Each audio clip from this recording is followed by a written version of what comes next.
Hi guys, Omer from MMOHut.com, and I'm going to do a quick first impression gameplay video for Dream of Mirror Online, also called Domo, by Area Games. Now if you want to play Dream of Mirror Online and just learn more about it yourself, check out the link on the right sidebar under the description. Now here we go.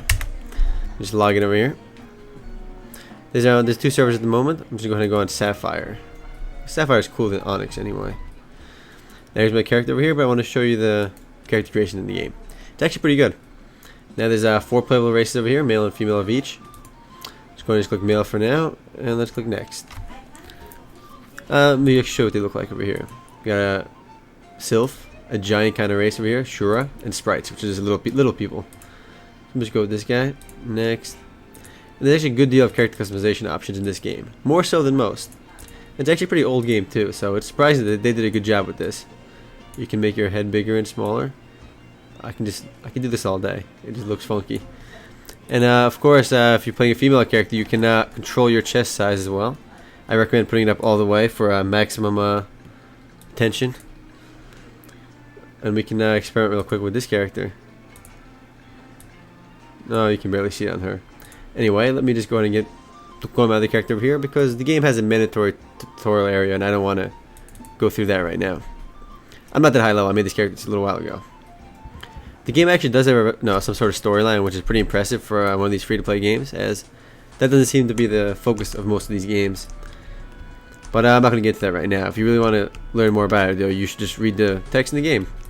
Now I'm in the game's main city, Eversun City over here, and you can see already that people actually play this game. It's actually a pretty crowded game, one of the more popular games. It's published by Area, and I believe after Shea and Last Chaos, it might be the next popular game. After 12 Sky maybe, or Last Chaos. Yeah, 12 Sky. Now these little booths over here are player-run stores, of course. If you've played other MMORPGs before, they all have that, little booth kind of thing. But let me just find my way outside of town. The game's still a little bit Christmas themed because just after the holidays now. And the first things I notice is the graphics are really nice. I mean, it has this very crisp anime look to it. There's a big bear here called McLovin. I like it. But even if I zoom in on these characters over here, I mean, just the graphics are very sleek, very well done. It's got this the same kind of cell shading graphics that Fiesta Online has, but even a little bit nicer actually. And I've never actually seen an MMORPG that looks like this up until now. It's got a very distinct graphic style. And I do have a female character over here. I'm not sure why I made a female, but I think I just wanted to play with the chest size option. The game has a bunch of quests, but I'm just going to go outside town and show you guys the combat. Personally, one of my favorite aspects of this game is its enormous amount of variety. Now, the game has a total of 4 playable races and 13 playable classes. Can't leave town that way. Let me just check my map over here. Full map. I should be able to go over there. My screen's bugging out over here. There should be a little teleport over here. So I'm going to go the long way out over here. Yeah, the game has 13 playable classes, which is pretty impressive. Way more than most games, but you start out as a novice, a classless novice, and once you reach level 10, you can actually pick your class then. So until you get to level 10, though, it's going to be really boring, because you don't actually have any skills until level 10. And the actual job change quests are pretty interesting. It's more so than the regular, oh, go talk to this NPC and talk to the guy right next to me, or go kill 10 random monsters. There's a tiger here and some cool guy over there. It's you actually do these little interesting little quest lines. The map is pretty detailed as well, and it tells you exactly where the NPCs are. I'm not sure where this line over here is right now. See my world map over here. The game world isn't that big, but it's not a problem. The level cap is around 60, maybe a little bit higher than that. I'm not sure exactly. But let's dig through these interface options over here. I kind of want to leave town real quick now. Take me a while. Alright, Eversun North. Alright, here we are. Now, I just relogged in and I can see the teleporter now. I don't know why the game glitched out on me. Alright, here we go. Outside town. Eversun North. Cool area. Let's see my map. You can see exactly where I need to go. And I believe this drill sergeant over here has a quest for me, which is why it has the red asterisk on it. Now, one small complaint I have with the game is there's a lot of performance problems. I'm actually playing this game on a really high-end gaming computer over here, but the game still lags occasionally, and I can't even max out the settings. I mean, if I put the graphics up a little bit to see further away, the game just lags like crazy, and I really don't know why it does that. I mean, if I can play Games like Alliance of Valiant Arms are maxed out with anti-aliasing. There's no reason I shouldn't be able to play this. It's probably some sloppy coding on the developer's part. Now, these are some basic monsters outside town. I believe I'm already level 8, yep. So I shouldn't be killing these at all. But you can see over here, I have this little... What is it here? My kind of little helper over here. Kind of like you're my personal Navi from Zelda. Gives you basic tips about the game if you don't know what you're doing. But let me dig through these interface options now. As a commoner, the only skills I have are the game's crafting options. They are pretty in-depth though. There's a foresting skill, there's mining, meditation, farming, herding.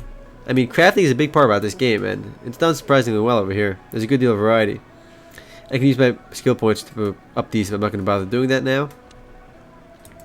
My attributes over here, you get 3 status points every level. You can distribute them amongst the game's 6 stats over here. You can beat up with these bow wows. I'm just going to put my strength for now. Do more damage. Wild poo-poos. Let's go. And I also like that when you click on them, you can actually see what level they are. So you can fight monsters at your level. And there's this combo system over here. When his power gauge, combo gauge fills up, I can actually use a combo skill and deal extra damage. And it's quite a bit of extra damage actually. And the cool thing is you don't have to, it doesn't just fill up once. You can actually fill up like 3-4 times and do even more powerful attacks. And you want to save those combo attacks from tougher enemies because you can usually one-shot anything you fight that's your level with a full-out combo attack. See, as it fills up, this number will increase, and if I hit Control W, I will do a combo attack. And even at my low level of 8, there's like 750 damage. Though again, I'm a little upset that I don't have access to any skills until level 10.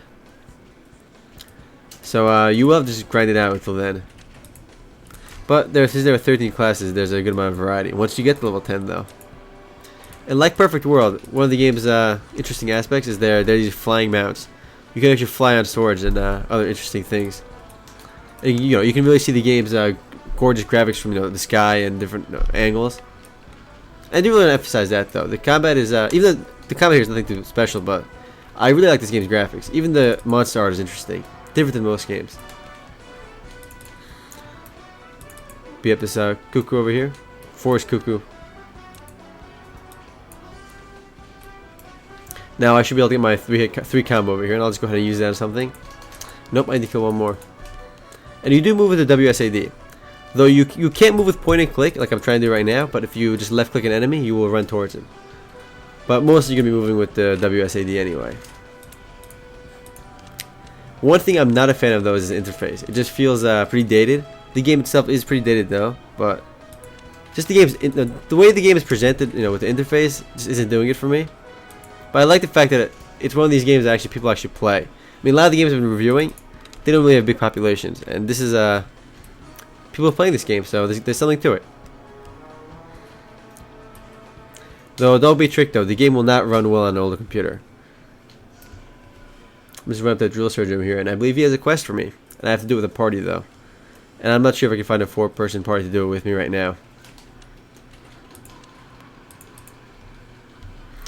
More of these baby bow wows. I feel bad killing these cute animals.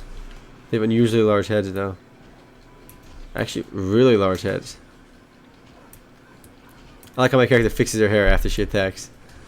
It's cute.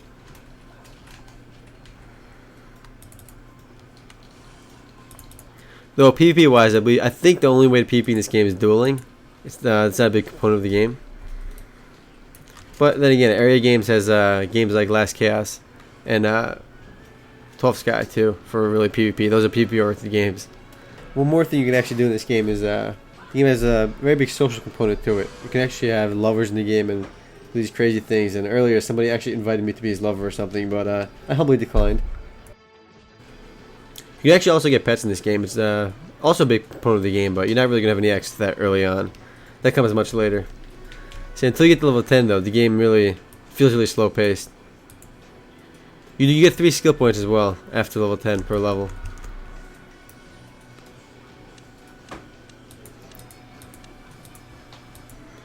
I also like that you can see all your missions over here, what quests are available to you.